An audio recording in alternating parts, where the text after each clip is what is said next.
Hi hello friends, ಎಲ್ಲರಿಗೂ ನಮ್ಮ ಅಮ್ಮನ ಅಡುಗೆಗೆ ಸ್ವಾಗತ. ನೀವೇನಾದರೂ ಫಸ್ಟ್ ಟೈಮ್ ನಮ್ಮ ಚಾನಲ್ನ ನೋಡ್ತಾ ಇದ್ದೀರಾ, ನಮ್ಮ ಅಮ್ಮನ ಅಡುಗೆ ಚಾನಲ್ನ ಸಬ್ಸ್ಕ್ರೈಬ್ ಮಾಡ್ಕೊಳ್ಳಿ. ಹಾಗೆಯೇ ಪಕ್ಕದಲ್ಲಿ ಬರುವ ಬೆಲ್ ಐಕಾನ್ನ ಕ್ಲಿಕ್ ಮಾಡ್ಕೊಳ್ಳಿ. ಇವತ್ತು ನಾನು ಮೊಹರಂ ಹಬ್ಬದ ಸ್ಪೆಷಲ್ ಆಗಿ ಒಂದು ಸೂಪರ್ ಆಗಿರುವಂತಹ ಪಾಯಸ ಮಾಡಿ ತೋರಿಸ್ತಾ ಇದ್ದೀನಿ. ಅದೇನೇ ಕ್ಯಾರೆಟ್ ಸಾಬುದಾನ ಪಾಯಸ. ತುಂಬಾ ರುಚಿಯಾಗಿರುತ್ತೆ ಫ್ರೆಂಡ್ಸ್. ಬನ್ನಿ ಮಾಡೋದು ಹೇಗೆ ಅಂತ ನೋಡೋಣ. ಅದಕ್ಕಿಂತ ಮುಂಚೆ ಇಂಗ್ರೀಡಿಯೆಂಟ್ಸ್ ನೋಡ್ಕೊಂಬರೋಣ. ಇಲ್ಲಿ ನಾನು ಒಂದು 150 ಗ್ರಾಮ್ ಆಗೋಷ್ಟು ಕ್ಯಾರೆಟ್ನ ಸ್ಕ್ರೇಪ್ ಮಾಡಿ ಇಟ್ಕೊಂಡಿದ್ದೀನಿ. ಇಲ್ಲಿ ನಾನು ಅರ್ಧ ಕಪ್ ಆಗೋಷ್ಟು ಸಾಬುದಾನ ಅಂದರೆ ಸಬ್ಬಕ್ಕಿ ಅಂತಲೂ ಕರೀತಾರೆ. ಇದನ್ನು 1 ಗಂಟೆ ಮುಂಚೆನೇ ನೀರಲ್ಲಿ ನೆನೆಸಿಟ್ಕೊಂಡಿದ್ದೀನಿ.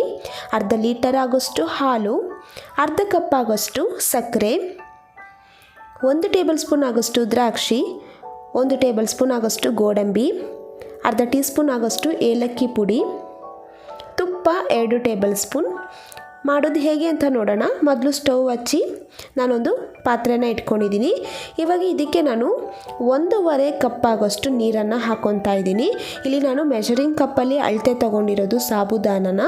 ನೀವಿಲ್ಲಿ ಯಾವ ಕಪ್ಪಲ್ಲಿ ತೊಗೊತೀರಾ ಅದೇ ಕಪ್ಪಲ್ಲಿ 1.5 ಕಪ್ ಆಗೋಷ್ಟು ನೀರನ್ನು ಹಾಕ್ಕೊಳ್ಳಿ.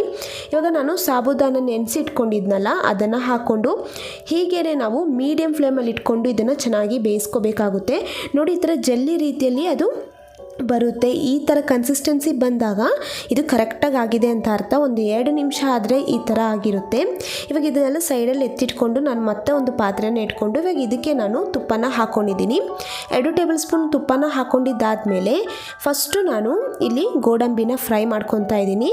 ಲೈಟಾಗಿ ಕಲರ್ ಚೇಂಜ್ ಆಗುವವರೆಗೂ ಫ್ರೈ ಮಾಡಿಕೊಂಡ್ರೆ ಸಾಕಾಗುತ್ತೆ ಫ್ರೆಂಡ್ಸ್. ಇವಾಗ ನೋಡಿ, ಲೈಟಾಗಿ ಕಲರ್ ಚೇಂಜ್ ಆಗಿದೆಯಲ್ಲ, ಇವಾಗ ಇದನ್ನು ನಾನು ಸಪ್ರೇಟಾಗಿ ಒಂದು ಪ್ಲೇಟಲ್ಲಿ ಎತ್ತಿಟ್ಕೊತಾ ಇದ್ದೀನಿ.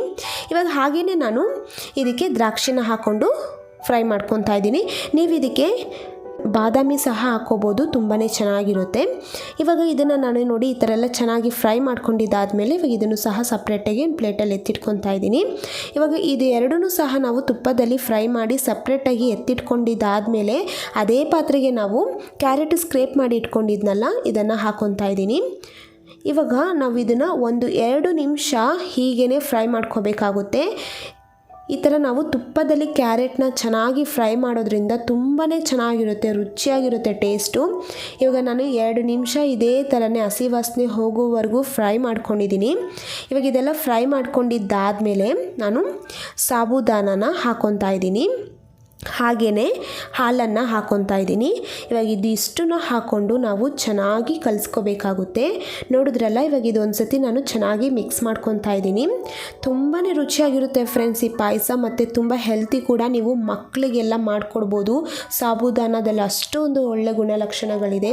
ಹಾಗೆ ಹಾಲನ್ನು ಹಾಕಿದ್ದೀರಿ, ಕ್ಯಾರೆಟ್ ಹಾಕಿದ್ದೀರಿ, ತುಂಬಾ ಚೆನ್ನಾಗಿರುತ್ತೆ. ಇವಾಗ ಇದೆಲ್ಲ ಹಾಕ್ಕೊಂಡು ಚೆನ್ನಾಗಿ ಒಂದು ಸತಿ ಮಿಕ್ಸ್ ಮಾಡಿಕೊಂಡು ನಾನು ಒಂದು 2 ನಿಮಿಷ ಹೀಗೇ ಕುದಿಯೋಕ್ಕೆ ಬಿಟ್ಟಿದ್ದೀನಿ. ಇವಾಗ ನೋಡಿದ್ರಲ್ಲ, ಒಂದು 2 ನಿಮಿಷ ಆದಮೇಲೆ ನಾನು ಈ ಥರ ಮಿಕ್ಸ್ ಮಾಡ್ಕೊತಾ ಇದ್ದೀನಿ. ಒಂದು ಒಳ್ಳೆ ಕಲರ್ ಸಿಗುತ್ತೆ ಇದರಲ್ಲಿ, ನಾವು ಕ್ಯಾರೆಟ್ ಹಾಕಿರೋದ್ರಿಂದ ತುಂಬಾ ಚೆನ್ನಾಗಿರುತ್ತೆ. ಇವಾಗ ನೋಡಿ, ನಾನೊಂದು ಹಾಗೇ 5 ನಿಮಿಷ ಇದನ್ನು ಕುದಿಯೋಕ್ಕೆ ಬಿಟ್ಟಿದ್ದೀನಿ. ಅದು ಹಾಗೇ ಗಟ್ಟಿ ಆಗ್ತಾ ಬರುತ್ತೆ. ಹಾಲು ಏನು ಹಾಕಿದ್ದೀರಿ ಚೆನ್ನಾಗಿ ಅದು ಕುದ್ದಿ ಮತ್ತು ಕ್ಯಾರೆಟ್ ಎಲ್ಲ ಸಾಫ್ಟ್ ಆಗುತ್ತೆ. ಇವಾಗ ನಾನು ಸಕ್ಕರೆನ ಹಾಕ್ಕೊತಾ ಇದ್ದೀನಿ. 5 ನಿಮಿಷ ಆದಮೇಲೆ ನಾವು ಸಕ್ಕರೆನ ಹಾಕೋಬೇಕಾಗುತ್ತೆ. ಇವಾಗ ಸಕ್ಕರೆ ಎಲ್ಲ ಹಾಕಿದ್ದಾದಮೇಲೆ ಚೆನ್ನಾಗಿ ಒಂದು ಸತಿ ಮಿಕ್ಸ್ ಮಾಡಿಕೊಂಡು ಸಕ್ಕರೆ ಎಲ್ಲ ಕರಗೋದಕ್ಕೆ ಬಿಡಬೇಕಾಗುತ್ತೆ. ಇವಾಗ ಹಾಗೆಯೇ ತಿಕ್ಕಾಗಿ ಆಗೋಗುತ್ತೆ. ಇವಾಗ ನೀವು ಏನು ನೋಡ್ತಾ ಇದ್ದೀರಾ, ಕನ್ಸಿಸ್ಟೆನ್ಸಿ ಥರ ನೀರಾಗಿದೆಯಲ್ಲ, ಪಾಯಸ ಎಲ್ಲ ರೆಡಿ ಆದಮೇಲೆ ಇದು ಒಂದು ಒಳ್ಳೆ ಕನ್ಸಿಸ್ಟೆನ್ಸಿ ಬರುತ್ತೆ ಫ್ರೆಂಡ್ಸ್. ತುಂಬಾ ಚೆನ್ನಾಗಿರುತ್ತೆ, ತಿಕ್ಕಾಗುತ್ತೆ, ಹಾಗೆಯೇ ಗಟ್ಟಿ ಆಗುತ್ತೆ ಅದು. ಇವಾಗ ನೋಡಿದ್ರಲ್ಲ, ಸಕ್ಕರೆ ಎಲ್ಲ ಚೆನ್ನಾಗಿ ಕರಗಿ ಸೆಟ್ ಆಗಿದೆ. ಇವಾಗ 2 ನಿಮಿಷ ಆದಮೇಲೆ ನಾನು ಲಿಡ್ ಓಪನ್ ಮಾಡಿ ತೋರಿಸ್ತಾ ಇದ್ದೀನಿ. ಇವಾಗ ಇದೆಲ್ಲ ರೆಡಿಯಾಗಿದೆ.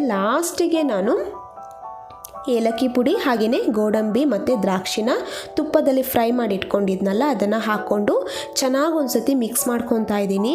ಇವಾಗ ಇದೆಲ್ಲ ಒಂದು ಸತಿ ಚೆನ್ನಾಗಿ ಮಿಕ್ಸ್ ಮಾಡ್ಕೊಂಡಿದ್ರೆ ಪಾಯಸ ರೆಡಿಯಾಗಿದೆ ಫ್ರೆಂಡ್ಸ್. ಕ್ಯಾರೆಟ್ ಸಾಬುದಾನ ಪಾಯಸ ತುಂಬಾ ರುಚಿಯಾಗಿರುತ್ತೆ. ಇವಾಗ ನಾನು ಸರ್ವಿಂಗ್ ಬೌಲಲ್ಲಿ ಸರ್ವ್ ಮಾಡ್ತಾ ಇದ್ದೀನಿ. ನೋಡಿದ್ರಲ್ಲ ಇವಾಗ ಕನ್ಸಿಸ್ಟೆನ್ಸಿ ಯಾವ ಥರ ಇದೆ ಅಂತ. ಇದು ತಣ್ಣಗಾದರೆ ಸ್ವಲ್ಪ ಗಟ್ಟಿ ಆಗುತ್ತೆ ಪಾಯಸ, ತುಂಬಾ ರುಚಿಯಾಗಿರುತ್ತೆ. ನಿಮಗೆ ರೆಸಿಪಿ ಇಷ್ಟ ಆಗಿದರೆ ನೀವು ಸಹ ಮನೇಲಿ ಒಂದು ಸತಿ ಟ್ರೈ ಮಾಡಿ ಹೇಗೆ ಬಂತು ಅಂತ ಕಮೆಂಟ್ ಮೂಲಕ ತಿಳಿಸಿ.